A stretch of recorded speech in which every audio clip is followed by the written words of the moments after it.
आप सभी का अपने चैनल पर स्वागत करता हूँ। मैं छत्तीसगढ़ में एक शिक्षक हूँ और आज 6वीं कक्षा में एक अध्याय है हमारी पृथ्वी, उसके कुछ अंशों को बताऊंगा। आप सभी को ध्यान से देखेंगे। संसार में पाए जाने वाले सभी जीवधारी जैसे पेड़ पौधे, पशु पक्षी, मनुष्य आदि पृथ्वी पर रहते हैं। पृथ्वी पर मैदान, मरुस्थल, पहाड़, नदियों, झीलें और महासागर भी हैं, जिनसे जीवधारियों का विभिन्न आवश्यकताओं की पूर्ति होती है। अब हम पृथ्वी की बात करेंगे। पृथ्वी कैसी है, गोल है या चपटी है? एक समय हम इसका एक छोटा सा ही भाग देख सकते हैं जो हमें सपाट दिखाई देता है। ऐसा लगता है जैसे चपटी है, लेकिन ऐसा नहीं है। पूरी पृथ्वी को एक साथ देखने के लिए हमें इससे बहुत दूर अर्थात पृथ्वी के वायुमंडल से आगे अंतरिक्ष में यात्रा करनी पड़ती है। आपने सुना होगा कि कई देशों के लोग रॉकेट की सहायता से अंतरिक्ष यान में मनुष्य को पृथ्वी से दूर भेज देते हैं। इन्हें अंतरिक्ष यात्री कहते हैं। अंतरिक्ष यात्रियों द्वारा खींचे गए पृथ्वी के चित्रों को देखने से पता चलता है कि पृथ्वी आकार में गोलाकार है और पृथ्वी अपनी दूरी पर घूमती रहती है। भी बताना जरूरी है। पृथ्वी जो अपनी जगह पर अपने अक्ष पे घूमती है, उसके कारण दिन रात होता है और वो 365 दिनों में सूर्य का एक चक्कर लगाती है, जिसके कारण वर्ष होता है। पृथ्वी एक ओर थोड़ा झुकी हुई है, जिसके कारण पृथ्वी में ऋतुओं का परिवर्तन होता है। अब हम ये बात करते हैं पृथ्वी ठोस है अथवा खोखली है। आप जान चुके हैं पृथ्वी गेंद के समान गोल है, किंतु क्या यह गेंद के समान खोखली है? वैज्ञानिकों ने पता लगाया है कि पृथ्वी खोखली ना होकर ठोस है, लेकिन इसकी सतह समतल और चिकनी नहीं है। ये कहीं पर ऊंची है यानी पहाड़ है और कहीं पर नीची है, गहरी घाटियां हैं या समुद्र है। कल्पना कीजिए पृथ्वी को काटा जाए तब उसकी आंतरिक संरचना कैसी दिखाई देगी। तो पृथ्वी के आंतरिक भाग को अगर काटा जाए तो उसमें सबसे ऊपर में एक भाग होता है जिसको हम कहेंगे भूपर्पटी, फिर दूसरा होता है प्रवार, तीसरा होता है बाह्य क्रोड और एक होता है आंतरिक क्रोड। बाह्य क्रोड, आंतरिक क्रोड दोनों को हम क्रोड ही कहेंगे। तो पहला भूपर्पटी, पृथ्वी का सबसे बाहरी परत जिसमें महाद्वीप तथा महासागर स्थित है, भूपर्पटी तथा भूपटल कहलाती है।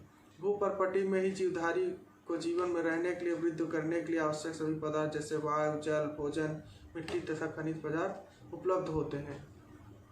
इसकी ऊपरी परत में मृत पौधों एवं जंतुओं के सड़े गले अवशेष होते हैं, जिसके कारण उपजाऊ होती है।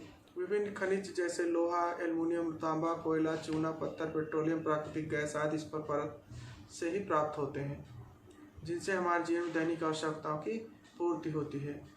एक तरह से हम अपनी आवश्यकता के लिए समझिए जितना भी खनिज पदार्थ या जो भी पाते हैं पूरा भूपर्पटी से होता है। इसके नीचे हम नहीं जा सकते हैं, उतना संभव नहीं है वहाँ तक पहुँचना। फिर दूसरा भाग है प्रवार, जो क्रोड और भूपर्पटी के बीच में होता है। भूपर्पटी के नीचे गर्म पिघली चट्टानों से बनी मोटी परत प्रवार कहलाती है। यह पृथ्वी की मध्य परत है। इसमें पिघली हुई चट्टानें विभिन्न गैसों सहित पाई जाती हैं। फिर सबसे बीच का भाग होता है क्रोड। ये प्रवार के नीचे रहता है, अर्थात पृथ्वी का सबसे भीतरी भाग है। यह भाग प्रवार से अधिक गर्म है। ऐसा माना जाता है कि इसके केंद्रीय भाग में लोहा तथा निकल ठोस धातु के रूप में, जबकि बाहरी भाग में लोहा पिघले रूप में पाया जाता है। और इसी भाग के कारण पृथ्वी में एक आकर्षण की क्षमता है कि हर चीज़ इससे चिपकी रहती है, जिसको हम गुरुत्वाकर्षण भी कहते हैं। कुछ प्रश्न भी हैं, जैसे कि पृथ्वी की 3 परतों के नाम बताइए। तो हमेशा याद रखना है कि भूपर्पटी, प्रवार और क्रोड होते हैं। खनिज पदार्थ भूपर्पटी में कौन कौन से पाए जाते हैं, इसको भी याद रखना है कि भूपर्पटी में सारे खनिज पदार्थ जैसे लोहा, एल्युमिनियम, तांबा, कोयला, चूना, पत्थर, पेट्रोलियम, प्राकृतिक गैसें पाई जाती हैं। पृथ्वी का क्षेत्र, ग्लोब अथवा पृथ्वी के नक्शे को देखेंगे तो आपको पृथ्वी के बड़े भाग में नीला रंग दिखाई पड़ता है। आपने भूगोल में पढ़ा होगा नक्शे तथा ग्लोब में जिन स्थानों को नीले रंग से दिखाया जाता है वहाँ पानी होता है। ग्लोब के ऊपरी सिरे तथा निचले सिरे दक्षिण ध्रुव को देखिए, भाग आपको सफ़ेद रंग के दिखाई देंगे। सफ़ेद रंग क्या बताता है? पृथ्वी का भाग हमेशा बर्फ से ढका हुआ रहता है। आप जानते हैं कि बर्फ क्या है? जमा हुआ पानी है। पृथ्वी में जल समुद्र, झीलों तथा नदियों में द्रव के रूप में एवं ध्रुवों पर ठोस रूप में पाया जाता है। द्रव एवं ठोस जल युक्त यह क्षेत्र पृथ्वी का जलमंडल कहलाता है। अब ग्लोब नक्शे को फिर से देखिए। नीले और सफ़ेद रंग को छोड़कर पृथ्वी की सतह पर शेष भाग पीले, भूरे, हरे रंग से दिखाया गया है। ये वे भाग हैं जिन्हें हम जमीन अथवा भूमि कहते हैं। इन पर कहीं पहाड़ हैं तो कहीं खाई हैं, कहीं मैदान है। पृथ्वी के क्षेत्र को स्थल मंडल कहते हैं। पृथ्वी के कुल क्षेत्रफल का लगभग 3/4 भाग जल मंडल एवं 1/4 भाग स्थल मंडल है। इस तरह हम जानते हैं कि पृथ्वी पर सबसे ज़्यादा पानी है और ज़मीन बहुत कम है।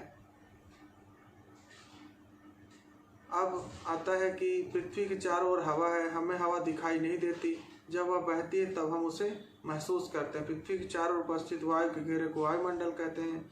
वायुमंडल की मोटाई पृथ्वी के आकार की तुलना में बहुत कम है। वायु किससे बनी है? वायु का 99% भाग लगभग 40 किलोमीटर की ऊंचाई तक पाया जाता है। वायु में मुख्यतः 78% नाइट्रोजन तथा 21% ऑक्सीजन गैस पाई जाती है। शेष 1% भाग में कार्बन डाइऑक्साइड, जल वाष्प, धूल के कण तथा अन्य गैसें पाई जाती हैं। आज के लिए बस इतना ही। कल फिर कुछ नई वीडियो के साथ, नई जानकारियों के साथ मिलेंगे। धन्यवाद।